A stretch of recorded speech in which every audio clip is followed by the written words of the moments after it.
Hey everyone, it's Strange Michael. I hope you're doing well today. After watching The House's October Build 2 and having that horrible taste in my mouth, between that, watching Hellraiser, Hellworld this morning, even though you'll see this review and the House's October 2 review before you see the review for the Hellraiser movies. I've tried to catch up on the Hellraiser films, get some other stuff out of the way, and every once in a while some of those films are so bad you need a break. And I had to take a break today after I watched Hellworld, which is really rough, being the 8th film in that franchise, to kind of get away and watch some other things. And House's October Build 2 was enough of the slap in the face that I needed something that I knew was good, something I was kind of nostalgic about. It's that time of the year, that last 3 months of the year, being Halloween month, which is also called October to most of the world, and we have November, which is my birthday month, and then we have December, which is basically just Christmas time. You know, and I love that too. This last 3 months of the year coming up are really my favorite time of the entire year. I love it. I absolutely love it. I love the fall and I love the winter. And this movie I wanted more nostalgia for because of the sentimental feeling of the time coming up. And I loved it back in the day. I haven't seen this film since before I met my wife. Before we went on our first date about almost 7 years ago. Yeah, as of Halloween it'll be like, well, a couple of days before Halloween. It'll be about 7 years ago when I started dating her, so I probably haven't seen this movie in 9 or 10 years. It's been a while, and to be such a massive James Wan fan, you'd think I would have watched it constantly, at least every other year. And I couldn't remember how great this was until I watched it tonight. It's not perfect or anything, but it's a good little film from 2007 called Dead Silence. Yes, I have had this copy for ages. It's one of those DVDs that still have the locks on the side. Remember when they did that? I remember when they did that. I've loved this movie. I saw it in the theaters back in the day when it came out, and I was 13-ish when this came out. This is actually, March of this year, 2022, was the 15th anniversary of this movie. Can you believe that? Can you imagine how old I feel from that? I'm almost in my 30s. I have like a couple more years till that happens, but man, this is like a kick in the nuts when I started watching this and I found that out on IMDb. Anyway, James Wan directed this. I love James Wan's work. Everything from Malignant back to Saw, back to, well, he wrote with Leigh Whannell, Saw 2 and 3. Leigh Whannell wrote this, you know, the guy who's done so many things like Upgrade. I haven't seen Upgrade yet, but everybody seems to really like it. He did the Invisible Man remake. He's worked on so many things alongside James Wan back in the day that I love. Especially the Insidious franchise, which I love deeply. That's a fantastic series. I don't have a single movie in that franchise I don't like, or love really. They're all good. I think James Wan and Leigh Whannell are the ultimate duo of horror. You have standalone horrors that are creators like Tobe Hooper and John Carpenter, who really made a name for themselves, and James Wan can do that too. I think Malignant really proved that to me personally. I wish James Wan would go back to making more horror because of movies like this. Dead Silence is a film that means a lot to me because, as the cover shows right here, you have Billy, the ventriloquist dummy, who ties heavily into the story. And if you know me, you know I'm terrified of dolls and ventriloquist dummies. I grew up with my first ever real fear that I can remember being Chucky from Child's Play. I remember I'd come in the room, see my parents watching this on TV, it would scare the shit out of me and I'd run out of the room. Now I was a massive fan, and I still am a massive fan, of Goosebumps, and I loved Slappy. I owned dummies, and I still have one of them around, of a ventriloquist dummy of Slappy from the book covers from back in the day. They actually have glow-in-the-dark eyes.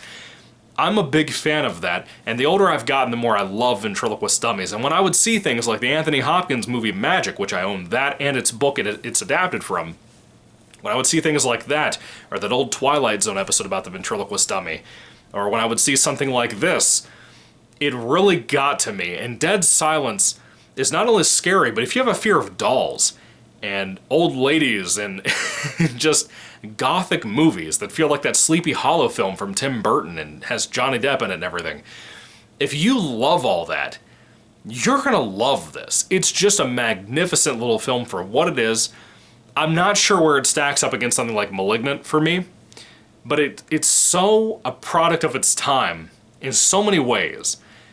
I don't even know how to describe it. If you haven't seen this movie in a while, if you've never seen it, you don't realize it's like a time capsule when you open this back up.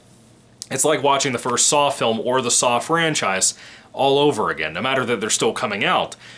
It's like opening up a time capsule and really taking in like the early or mid 2000s. It's weird. It's really, really weird about that. Just a few years before this came out, we had like The Grudge 1 and 2, we had The Ring 1 and 2, we had things like that coming out that had a very distinct look to them, and James Wan makes very distinct looking movies like Death Sentence, which I love. If you haven't seen that and you love revenge movies and crime movies, that's fantastic too, starring Kevin Bacon. I think that came out after this in like 2009, I want to say, or 2008, somewhere in there. I love James Wan's work, I love Leigh Whannell's work, and having Leigh Whannell write the film James Wan directed, it's fantastic. It's really good. It's no surprise that it's good. In case you don't know what the film is about, essentially you have a young man and his wife, a young couple, kind of looking to their future about possibly getting pregnant and everything, and there's some cool little details in there throughout this entire film. If you already know the movie after seeing it so many times the way I have over the years, you know a little bit of subtlety here and there that you see throughout the movie, and all of that even makes the beginning of this movie with these two just kind of being alive and enjoying their life together, their marriage together, is really sad. It's very sweet. Basically, they get a very suspicious package in the mail. It is a ventriloquist dummy who happens to be named Billy, which is this one right here. Well, the husband goes out in the rain in a storm to get some takeout food, and the wife stays home and she, moves Billy around and sings and does stuff like that, and something weird happens. The title of the film happens. Basically, for whatever reason, even like a tea kettle is on top of the stove, all of a sudden the sound goes away. Everywhere. The only thing she can really hear, and we can hear, watching the film with amazing sound design, by the way. I remember what this was like in theaters. I cannot believe people don't want re-releases of things like this in theaters, but if you have the right home entertainment system, you can really appreciate this film's sound design. The sound all goes away, and all the actors in the film, or the actors in the film throughout this film's insanity, all you can hear are the breathing and the words and whatever of the person we're watching at that time, who's probably gonna die when this deadly silence kind of thing happens. Now these two, the husband and wife, while he's out, but even when he was there, they would catch the dummy doing certain things, like turning his head, turning his eyes, opening his mouth when no one was touching him. It was kind of creepy. Not like he was talking to them, but just, it was open, It's creepy. The subtleties throughout this film, alongside the big bombastic stuff, are really what make it work so well. And that gothic feel and look to it, even if with it being a product of its time, it's very stylistic. And if you don't like the stylish nature of it, it's probably not going to ring out to you. It looks like the first Boogeyman film, for example, which is a garbage movie. It looks like Boogeyman 2, if you like that, like I did back in the day. I haven't seen it in ages. I don't know if it's still good. I'll watch him sometime. I'll talk about him sometime. But it really feels like an early James Wan thing, like Saw, like Death Sentence. And if you love that, I think you'll love this. But basically, something happens with the wife, and this young man, Jamie, the husband, has to figure out what's going on there. He starts getting investigated by Donnie Wahlberg, which is a terrible, terrible way to get investigated, by the way. Donnie Wahlberg is not a good cop. He's kind of a vicious, mean man. And he follows Jamie around. He watches what he does. But he might not be the only one watching Jamie, as Jamie does what he does. He also goes home to visit his dad and his new stepmother he hasn't met before. He had a falling out with his dad. His dad apparently had a stroke. He's in a wheelchair.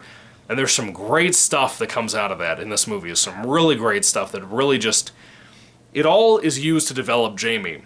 Everything from Billy the Dummy to the past of Billy the Dummy. All of the different things he finds out. Even with his origin story of his life from the town he's from, where his dad still lives in this very fancy, richish mansion type of thing. I just like Jamie a lot. Everything from the actor to the writing about his life, his character, and everybody else around him are used to develop Jamie more and more throughout the film. If you're watching just the first 30 minutes of this movie, you probably won't take in a whole lot about Jamie and really like him all that much. And that's kind of how I felt this time around. But by the end of the movie, I really, really feel for the guy. He goes through a lot throughout this film, especially with having Billy the Dummy in the room all the time. It's kind of scary. Kind of scary. By the way, his car is beautiful. It's some kind of red classic muscle car. It's wonderful. That's really all the story I want to tell you. But we kind of go into this urban legend thing from his hometown about a lady named Mary Shaw, who was the owner of Billy. And there's this poem everybody repeats in the town. Again, kind of more of an urban legend, Bloody Mary-esque type of thing. And the way people die in this movie is horrifying. It's truly horrifying. Sometimes it has a little bit too much CGI to it. in the whole movie in its totality, but particularly with the kills. But it's horrifying, nonetheless. It really sticks with you. I've never forgotten these kills my entire life, and it really gets to me. The movie itself really creeps me out in general. I think it's actually very well filled with tension and really good build-up to sometimes jump scares, which people typically hate, but I think this film really pulls it off, just like James Wan and Leigh Whannell can typically do with anything they make. Whether it be The Invisible Man, or whether it be Insidious 1, 2, 3, and 4. I really, really like it. I really respect it. And I think it's really underrated. And I think it's forgotten even, which is kind of sad because of how influential James Wan is as a director, and Leigh Whannell too, with both of their talents. And now James Wan's doing other things like Fast and Furious and other stuff that's not horror, where he really shines at. Not that he doesn't make good films like Aquaman. I mean, it's fine as a movie, but it's not really the top tier of what it should be and what it could be, being James Wan's talent. Anyway, moving along though, the writing of everything is fine. I really like that. There's a little bit of humor in here sometimes with the Donnie Wahlberg character who's kind of investigating Jamie. I like all that too. But the seriousness, the gothic nature of it, the look of certain locations they film in, all of that just looks so good. There's kind of a filter over the movie, but kind of not. I don't know if it's more of a lighting thing or what. But it has a very distinct look. Again, kind of that gothic 1990s, mid-2000s look of a lot of Lionsgate movies. This might be a Lionsgate movie too. Let me look. No, it's a Universal movie. That's right, because when you open it up, when you first put the movie in, it actually has the classic old Universal logo, but it's like recreated in a different way. That was kind of neat. Again, there's a little bit of CGI in here, but there's a lot of practical effects and makeup use as well. That stuff looks really good in my opinion. I really, really appreciate that. I think it really adds to the classical nature of this movie being a modern classic, in my personal opinion. I remember at the time when this came out, my friends at school knew about it. People online nowadays, if I see it brought up or I see old videos about it from years ago, people typically seem to like it. But I don't hear anybody talk about it ever. Which is weird, because you still hear people talk about really bland movies like Avatar, but you never hear people talk about movies like this that can really put an impact on you. At this current time when this came out, as big of a fan as I was about ventriloquist dummies as a kid and killer doll stuff as my teenage years and whatever came by, I didn't have many things to pick from. This is one of the very few. To come out when it came out, it was so unique. It's a very unique movie. Even now, in 2022, 15 years later, there's not really anything done like it. So I don't understand what people don't like about this movie or why they don't seek it out more often. It's kind of a bummer, in my opinion. Moving along, though, to, even though we have a little bit of CGI in here, we do have some music that really makes up for it. The theme song for this movie is very distinct. It's very distinct, and it's been everywhere from the creepypasta community to having remakes of it from the Mayu YouTube channel. Mayuji, if you haven't seen him before, makes some great, great piano covers of things like the Saw franchise, his own original music like Scent of Night that's used for a lot of creepypasta stuff on YouTube. That guy's a genius. This particular artist, or artists, or whoever's involved with this soundtrack, if I had to bet, it's probably the same person involved with the Saw movies, or at least the first one. Because it has certain notes of this particular theme song for this movie that sound so reminiscent to the Hello Zepp theme song from the Saw franchise, that big reveal music you have at the end of those movies typically. And it sounds very familiar to that, but very fairy tale-like, you know? It just feels like kind of a gothic fantasy movie when you watch this. It has a little bit of an edge of a witchcraft feel to it, a little bit of a ghost movie feel to it a lot of the time. There's so many distinct subgenres of horror that are put into this, and it works so well. And I don't know how it's even possible to balance out all that. It's kind of like Malignant. Malignant is a great example of a movie like Dead Silence that blends a lot of things together, mainly comedy, horror, mystery, thriller. It puts a lot of that into one big movie and really pulled it off there. I love Dead Silence. I think it's a fantastic movie. It's not perfect. Again, the CGI hasn't entirely aged well, especially in the finale of the movie, which is usually the case of the day now, as I watch movies today, like Grave Dancers, for example. Good movie, really rough ending because of the CGI. Not as much CGI here, but still, when it's used, it's a little rough. The directing skill, the camera shooting, the camera tracking, all of that stuff is so well used for this movie. It really comes together for a very special picture you have never seen before, and I promise you that if you've never seen Dead Silence, you've never seen anything like Dead Silence. I promise you 100%. And if you have seen anything like it, please put that down in the comment section down below, because I've seen most killer doll movies, even down to Dolly freaking Dearest, and I promise you there's nothing like this movie. Anyway, when it comes to the 2007 classic, Dead Silence, what do you think about it? Put your thoughts in comments down below. I would love to hear what you guys have to say about this amazing little flick. Now, if I had to rate it on a 5-star basis, I have to take into account some issues with the movie.